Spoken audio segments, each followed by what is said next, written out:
프란츠 카프카의 대표작 변신을 소개합니다. 이 작품은 인간 존재의 본질과 가족, 관계의 실상을 날카롭게 파헤치는 작품으로 읽는 내내 깊은 여운을 남겼습니다. 무엇보다도 이 작품에서 제가 느낀 가장 큰 감정은 존재의 가치에 대한 근본적인 물음이었습니다.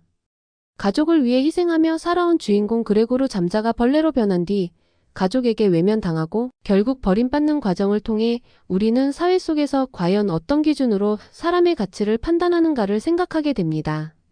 그리고 그 기준이 얼마나 냉정하고 가혹할 수 있는지를 실감하게 되죠. 특히 인간의 고립감, 소외, 그리고 무력함이 절망적으로 그려진 장면들을 통해 깊은 공감을 느꼈습니다. 주인공 그레고르 잠자는 가족의 생계를 책임지는 성실한 청년입니다. 아버지의 사업 실패로 인해 가족이 진 빚을 혼자서 갚아나가며 여행 판매원으로 고된 삶을 살아갑니다. 그는 가족을 위해 개인적인 삶을 포기하며 살아왔지만 어느 날 아침 잠에서 깨어보니 자신이 거대한 벌레로 변해 있다는 사실을 알게 됩니다. 그레고르는 처음엔 이 사실을 믿지 못하고 몸을 움직이려 애쓰지만 벌레의 몸은 인간의 의지대로 움직이지 않습니다.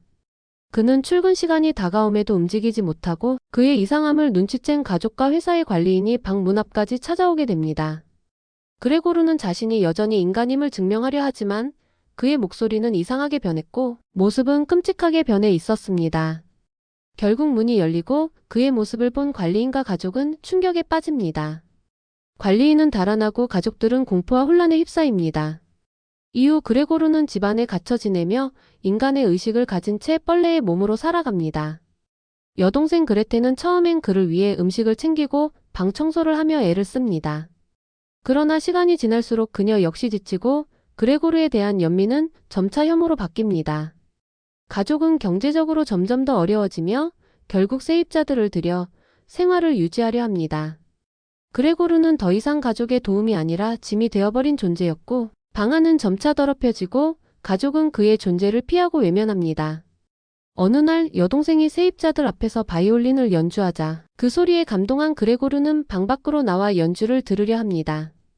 그러나 그의 모습을 본 세입자들은 경악하고 분노하며 집을 나가겠다고 합니다. 가족은 더 이상 그레고르를 감당할 수 없다고 느끼고 여동생은 눈물 속에 이제 더는 그레고르는 우리 가족이 아니야 라고 말합니다. 절망한 그레고르는 방 안의 어두운 구석에서 웅크린 채 조용히 숨을 거둡니다. 다음 날 아침 가족은 그의 죽음을 확인하고 오히려 안도의 한숨을 내쉽니다. 청소부가 간단히 시신을 치우고 가족은 그날 밝은 표정으로 산책을 나서며 그레테의 미래에 대한 희망을 이야기합니다. 변신은 단순한 환상소설이 아니라 현대사회에서 인간 존재의 가치가 어떻게 역할과 생산성에 의해 결정되는지를 날카롭게 고발하는 작품입니다. 그레고르가 가족에게 사랑받는 존재였던 이유가 그의 경제적 기여에 있었고 그 기여가 사라지자마자 철저히 외면당하는 모습은 지금도 여전히 유효한 인간 사회의 냉혹한 현실을 보여줍니다. 또한 가족 간의 사랑 역시 조건적일 수 있다는 점, 그리고 인간의 외형이나 상태가 변할 때 주변의 태도도 급변할 수 있음을 통해 인간관계의 본질을 돌아보게 합니다. 프란츠 카프카는 1883년 오스트리아 헝가리 제국 프라하에서 태어난 독일어권 작가입니다. 그는 현대 문학에서 실존주의와 부조리 문학의 선구자로 평가받으며 대표작으로는 변신, 심판, 성 등이 있습니다. 그의 작품은 주로 인간의 불안, 소외, 권력과 억압을 주제로 하며 현실과 환상의 경계를 넘나드는 독특한 문체로 독자들에게 깊은 인상을 남깁니다. 카프카는 생전에 자신의 작품을 세상에 알리는 데 소극적이었고 사후 친구 막스 브로트가 그의 원고를 출간하며 세계적인 작가로 알려지게 되었습니다. 지금까지도 그의 작품은 수많은 독자들에게 깊은 사유와 통찰을 선사하며 널리 읽히고 있습니다. 오늘 영상이 유익하셨다면 좋아요와 구독 부탁드립니다. 다음 시간에도 또 다른 명작으로 찾아뵙겠습니다. 고맙습니다.